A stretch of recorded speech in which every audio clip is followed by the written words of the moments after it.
क्या लिखा है बेटा? 12 लिखा है। ये चलो, ये क्या है? न्यून कोण, न्यून कोण, न्यून कोण, न्यून कोण, acute angle, acute angle, right angle. एक ऐसा टीएलएम है, तूला वाला है, तूला बैलेंस, उनको जोड़ना है तो समान वेट के जो है ये बॉल हैं जी। और यहाँ देखेंगे आप 1 से लेकर के 10 तक, 1 से लेकर के 10 तक बनाया गया है। इसको और बड़ा भी हम बना सकते हैं। 2 है और में 4 जोड़ना है, 4 धन 2 जोड़ना है। ठीक है। इस बाल को कहाँ लगा दोगे कि वो बराबर पर आ जाएगा? एक बैलेंस है तराजू वाला। हाँ, 4 और 2 7 होता है, तो बहुत नीचे हो गया। 4 और 2 यहाँ 6 हो गया जी, तो ये बैलेंस हो जाता है। तो ये बैलेंस हो जाएगा जी।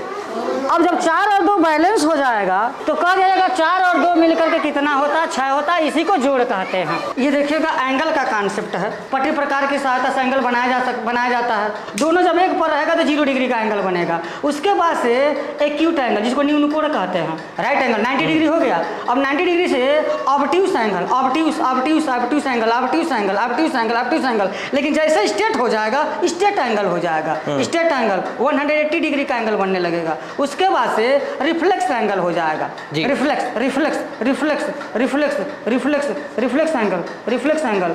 और जब फिर एक चक्कर घूम के आ जाएगा तो 360 डिग्री का एंगल बन जाएगा, जिसको होल एंगल या कंप्लीट एंगल कहा जाता है। ये हमारा बड़ा इंटरेस्टिंग चार्ट है सर। गिनती भी सिखा देता है, पहाड़ा भी सिखा देता है। 2 एकम 2, 2 दूना 4, 2 तीहा 6, 2 चौके 8, 2 पंजे 10, ऐसे करते करते थोड़ा बड़े क्लास में जाते हैं 4-5 में, तो हम इसमें लॉसा भी सीख सकते हैं और मौसा भी सीख सकते हैं। इसकी प्रक्रिया है, हमारे में 3 है और मान लीजिए कि यह हमारा 4 है। ठीक है, बहुत इंटरेस्टिंग तरीका है।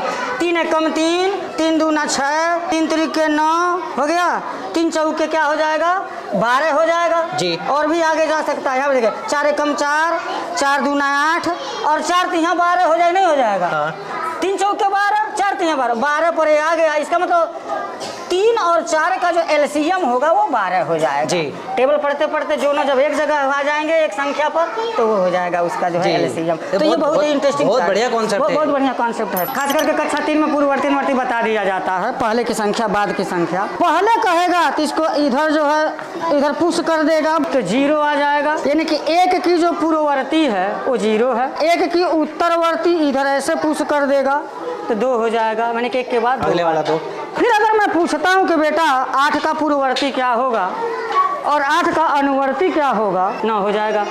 ये जो वेस्टेज जो है उन्हीं का ही आपने बनाया हुआ है? हाँ, जो वेस्ट चीज़ों से, वेस्ट मटेरियल से बना है। जी जी जी जी। ये संख्या है, उसकी पूर्ववर्ती है और इसकी यह अनुवर्ती है। व्हील पर बना दिया, जहाँ पर रुकेगा तो 8 संख्या है, ठीक है, उसकी पूर्ववर्ती 7 है, उसकी अनुवर्ती 9 है। छोटा छोटा जोड़ घटाना बनाया इसको, जैसे 8 और 8 धन 4 है, चाहे उंगली पर जोड़े चाहे जैसे भी जोड़े, जब उसको मालूम हो जाएगा 8 धन 4, तो कॉन्सेप्ट इसका ये है। और 8 और 4 12 होता है, तो यह 12 के सामने ला कर रख देगा तो हम जान जाएंगे कि वो सही बता रहा है। आयत की परिभाषा लिखवा दिया और जो आयत को पहचानता ही नहीं है, इस कॉन्सेप्ट से आयत को बनाया। अब आयत की लंबाई वाली भुजा, ये लंबाई वाली भुजा, चौड़ाई वाली भुजा, प्रत्येक कोण 90 अंश है। आयत से ही अब देखिएगा, अगर मैं इसको ऐसे कर दिया तो अब आयत से अब समांतर चतुर्भुज बन गया, पैरेललोग्राम जी। रेक्टेंगल था आयत, अभी वो पैरेललोग्राम बन गया समांतर चतुर्भुज। और समांतर चतुर्भुज में आमने सामने की भुजाएं बराबर भी होती हैं, समांतर भी होती हैं।